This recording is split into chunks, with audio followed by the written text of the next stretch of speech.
On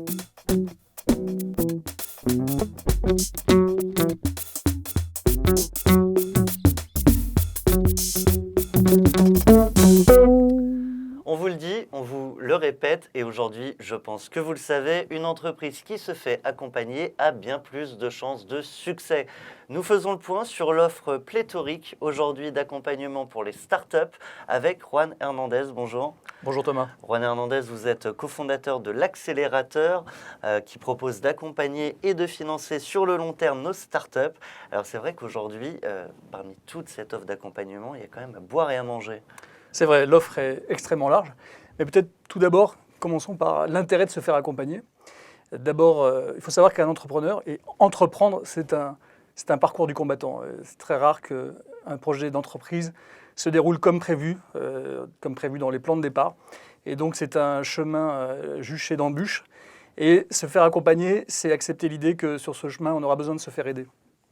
Et donc l'intérêt de l'accompagnement, il est multiple. Il est d'abord d'aider l'entrepreneur à prendre du recul sur un certain nombre de situations pour se poser les bonnes questions, si possible bénéficier de l'expérience d'entrepreneurs eux-mêmes qui ont fait ce parcours et qui ont eux-mêmes se sont pris parfois les pieds dans le tapis, ont vécu un certain nombre de situations et donc peuvent faire gagner du temps, prendre du recul, se poser les bonnes questions, gagner du temps en évitant des erreurs et surtout les grosses erreurs. Faire des petites erreurs, ça fait partie de l'apprentissage, mais faire des grosses erreurs, ça peut coûter très cher. Et donc, quelque part, à travers l'accompagnement, on va résoudre une partie de la schizophrénie de l'entrepreneur, qui est que, d'une part, il faut être capable de foncer pour entraîner avec soi ses collaborateurs, ses clients, ses actionnaires, et en même temps, prendre du recul en permanence, se poser, avoir une forme de doute permanent, pour ne serait-ce que se poser sainement les bonnes questions et analyser les situations telles qu'elles sont vraiment et pas telles qu'on voudrait les voir. Alors une fois qu'on a compris effectivement qu'il y a un intérêt, d'ailleurs les chiffres le montrent, je crois 80% de chances en plus de succès quand on a été accompagné par divers organismes. Une fois qu'on a compris qu'il y a un intérêt, très concrètement, comment on fait le choix ?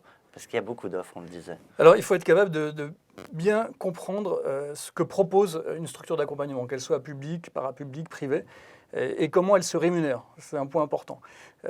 Et donc, il peut y avoir une offre d'accompagnement légère. On voit une personne une fois par mois et ça peut être utile, mais ça ne sera pas forcément aussi fort, aussi pertinent que d'avoir un accompagnateur qui est capable de suivre le business quasiment au jour le jour avec une très forte disponibilité, une très forte implication. Donc la première chose, c'est qui sont les personnes qui vont participer à cet accompagnement, quel est leur degré d'implication, quels intérêts ont-ils à faire cet accompagnement, est-ce qu'ils sont payés pour ça, est-ce qu'ils sont payés en capital, et donc à ce moment-là, il peut y avoir il y aura un alignement d'intérêts, c'est ce qu'on fait par exemple à l'accélérateur, on ne se rémunère qu'à travers du capital, donc notre intérêt, c'est que l'entreprise réussisse, parce que si on ne réussit pas avec les entrepreneurs, quelque part, on ne gagnera rien à la fin. Et donc ça, c'est un aspect. L'autre aspect, c'est aussi, est-ce qu'on a besoin de financement ? Est-ce qu'on attend du financement de la part de la structure d'accompagnement ? Il y a des structures d'accompagnement qui investissent et d'autres qui n'investissent pas. Et donc, c'est à l'aune des qualités intrinsèques de chaque entrepreneur, de chaque accompagnateur, que l'on va juger de la qualité, de la capacité pédagogique, passer les bons messages à la fois avec bienveillance, mais en même temps de manière franche et directe. Est-ce qu'il va y avoir du financement ou pas ? Est-ce que ces personnes sont capables d'ouvrir un réseau important ? Autant d'éléments qui aident en fait à faire son choix. Est-ce qu'il y a des choses quand même à observer pour savoir qu'effectivement, ce n'est pas cette structure qu'il nous faut ? Je pense qu'il faut d'abord interroger les personnes qui sont passées par la structure d'accompagnement ou qui sont en phase d'accompagnement, comprendre qu'est-ce qu'elles en retirent, comment se déroulent les sessions de travail, sur quelle durée on s'inscrit, est-ce que c'est un accompagnement sur 2 mois, 3 mois, ou est-ce que c'est au contraire un accompagnement au long cours. Et donc je pense que la première chose, c'est d'aller interroger les clients, c'est-à-dire en fait les entreprises qui sont accompagnées. Juan Hernandez, un grand merci à vous. Je le rappelle, vous êtes cofondateur de l'accélérateur. Je vous accompagne tranquillement vers la conclusion de cette chronique.